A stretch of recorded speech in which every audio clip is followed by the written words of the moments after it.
for anyone who would like to look at the image that I'm referring to, it is labeled as the toroidal energy field of a human being. And if you're accessing this Edge of Creations, what I'm doing right now is highlighting this central portion of the figure right there inside of the person. When you look at that, that's what I'm referring to when I speak about the doorway to infinity that is inside of each one of us. It is the understanding that our chakras, or the energy centers on our body, are in nested proportions, and these are harmonically derived. Harmonics being the mathematical structure or numeric structure of the proportion of light waves. So the harmonic pattern that in which these chakras are nested conforms to the flow of energy that is happening at a macroscopic and microscopic level. And when you are alive, your energy system is conforming to that higher dimensional energy format. When you no longer conform to that energy format, when your chakras are not in the right shape, it is called death. Now, I'm going to begin down here. First, if you look at this painting, first I'm going to just outline what I call the torus when I'm talking about this basic donut shape. All right, so now you know what I'm talking about there. And at the bottom of the donut shape, I am now highlighting in a light blue color what I call the time vortex. And if you are not accessing the visual aspect of this, I've just drawn what looks like a funnel in cross-section.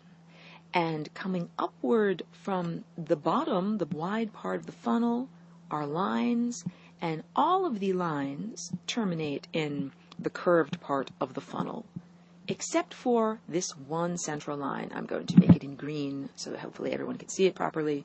This one central line does not terminate in the edge of the funnel or the membrane of death. It continues onward. It goes infinitely on its journey. It does not end. So I would like everyone to understand that when I draw this simplified drawing of the time vortex like this, that what I'm actually referring to is this area, the lower half of one torus. I told you this was going to be very visual, and that's why I had to draw it for you. But it must be understood that each chakra is actually comprised of two tori at 90-degree angles. So if this is one chakra, and I have just drawn what could be described as a line drawing of two circles next to one another, if I turn that chakra at 90-degree angles, I now have another one like this overlapping it. And now what I have is a line drawing of 4 circles or hula hoops that all converge at the center. And you can see this negative space, negative not meaning evil or malevolent, but negative meaning like the part of a coffee cup where the coffee actually goes. This negative space that I am now highlighting is analogous to this purple negative space in the painting. And that is a higher dimension. It's another dimension in there. And you cannot get there directly. If I'm a red arrow and I'm trying to get into that space directly, I literally cannot do it because of the flowing membrane of death. So this edge here, the edge of this hula hoop, this is not a static piece of energy. Now this is why I have to draw this. I would like for you all to understand that all of this is in motion. So now I'm going to take a bright color like yellow and tell you that we're beginning this journey right here at the center. That is the singularity, or the 0th dimension, or the doorway to infinity, similar to what is going on in the sun, where all of the photons emerge from that place in the very, very center of our star. Well, this is where all of the timelines, possibilities, and probabilities emerge from the center of your own being. All of these energy patterns emerge from that source and return to that source. So I just drew a big giant circle that comes out of this human person's heart, goes around in a big circle, and then comes right back to that area. And I'm going to do another one on the opposite side because this is all symmetrical. And when you do that, then you understand that there's a flow of energy. Now I'm going to use another color. I hope you can really see this. This energy is flowing downward.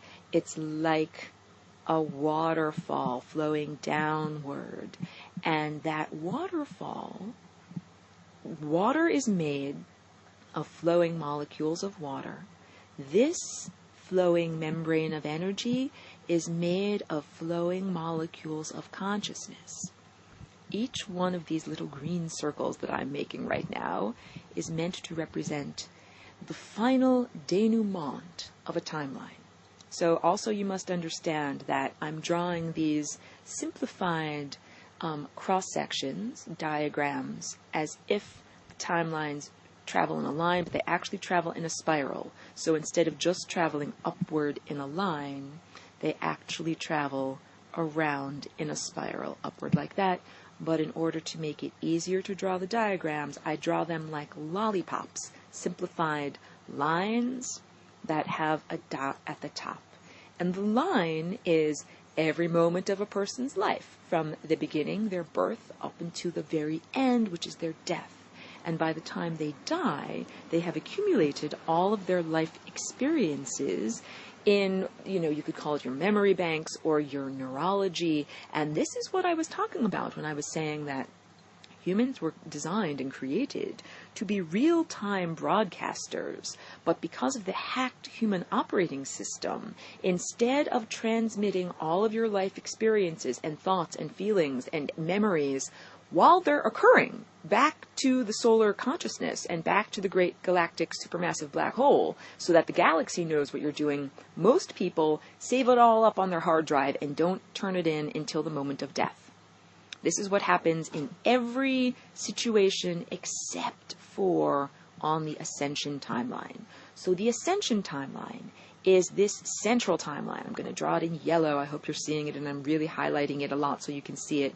The central timeline, this one right here, that does not find its final denouement on the surface of the membrane of death, but instead finds that tiny little wormhole that exits this level of reality and goes to the next level. This is like the one arrow that actually reaches the bullseye of the target. And the bullseye is the source and your destination, coming in a giant journey of consciousness from the source into physical reality and back to the source, which is also your destination. This is what I'm talking about when I'm speaking about experts on their journey of star travel.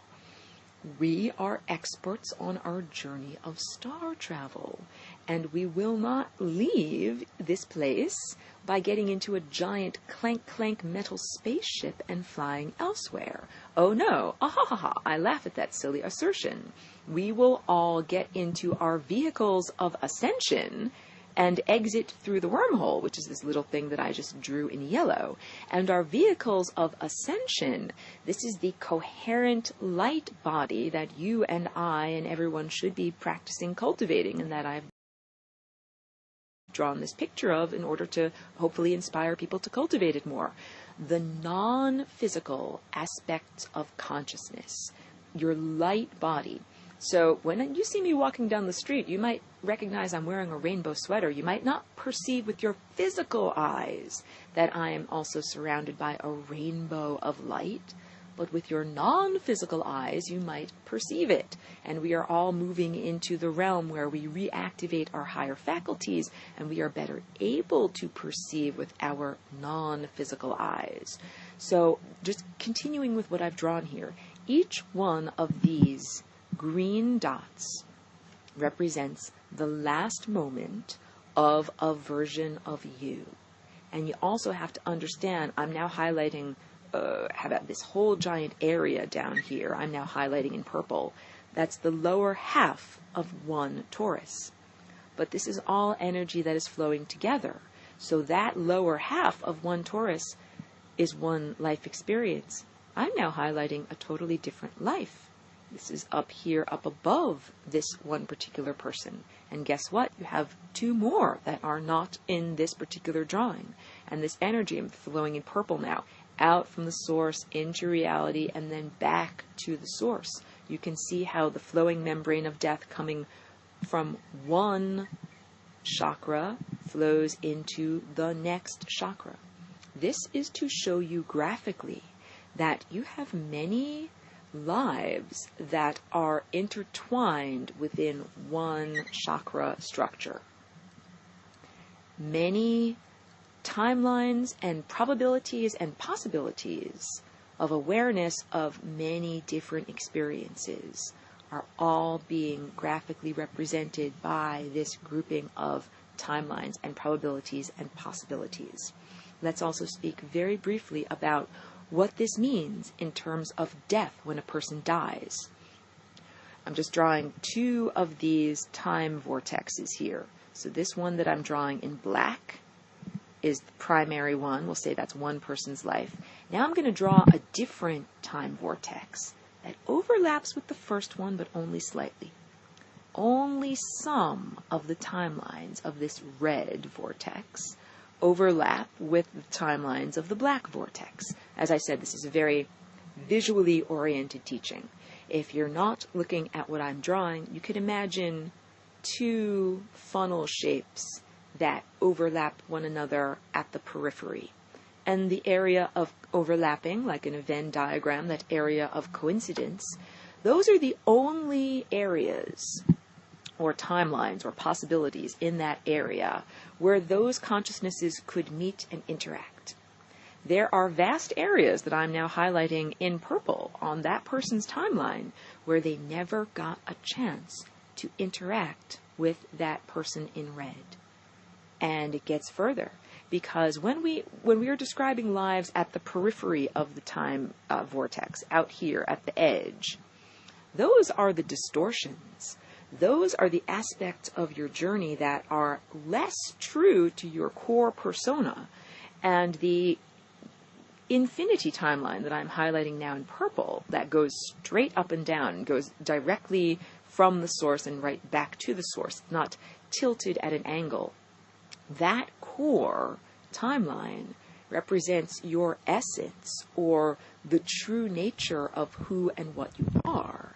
And our journey here is to circulate closer and closer and closer to that core timeline until we figure out who we really are and we get out of here. And P.S., that realization, that final moment of realization when you get out of here, the thought that you have is, I am God. When you make that complete circuit coming from the source and returning back to the source, when you journey from your own heart back to the heart of where you came from, you make a spark or complete the circuit, quote unquote, and the thought that is made is a thought within you as an individual and simultaneously a thought within the galactic whole. And the thought literally is, I am God. And if you can imagine the incredible power and profundity of what would happen if many organisms on the surface of Earth simultaneously had that awakening and thought that thought and thought it in connection with the planet and in connection simultaneously with our star and the galaxy within which we are submerged. That would be an incredibly profound reverberation from the microcosmic to the macrocosmic of this truth that is the foundation truth of what we are experiencing.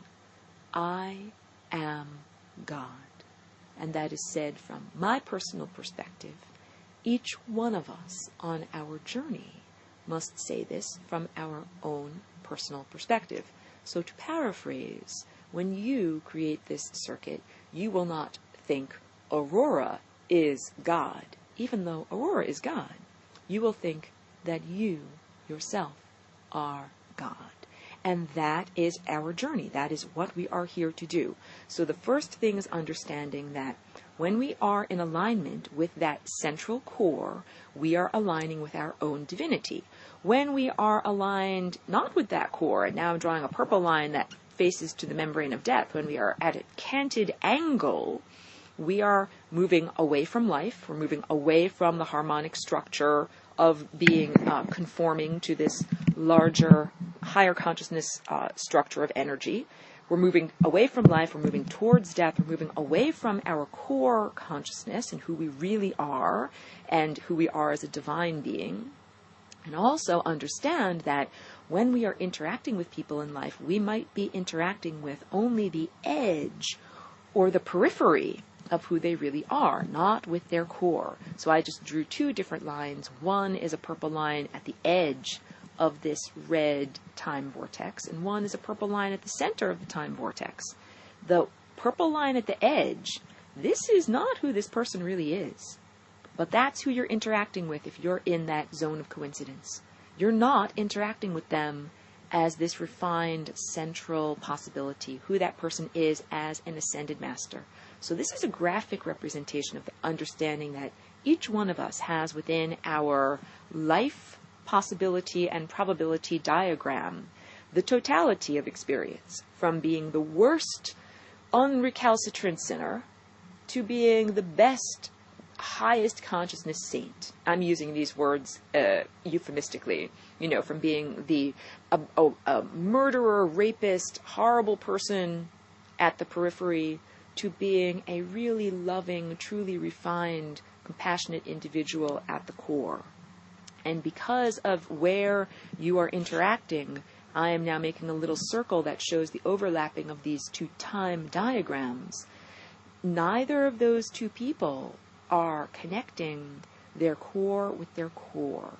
We are representing here two beings that are on their periphery, interacting on the periphery. Now I'm going to draw something that represents people interacting on their core. So here is timeline 1. There's the core. And here's a different one in orange where this person is interacting. Oops, make my pen work. There we go. Now this person, their periphery is interacting with your core. And this would be like a person who met an ascended master but was not an ascended master themselves. And they said, I'm only a lowly criminal, or I'm not a good person, but I saw you in your highest light and it perceived you on your best timeline. Now let's look at another one. Well, I didn't know how we would do this, but this would be a timeline where we have one person as an ascended master and another person as an ascended master. They are both overlapping. Both of their core timelines are meeting each other. I would say that is heaven. When we have every single one of us aligned with our core essence, our highest consciousness, inner consciousness world, and we are all interacting and overlapping with each other, it's like saying we have achieved heaven. We are in mastery. We are in the next highest dimension. And all of this periphery, everything that I'm highlighting now in orange, that has all just been the backstory or the precursor or what we had to go through in order to reach these levels of alignment.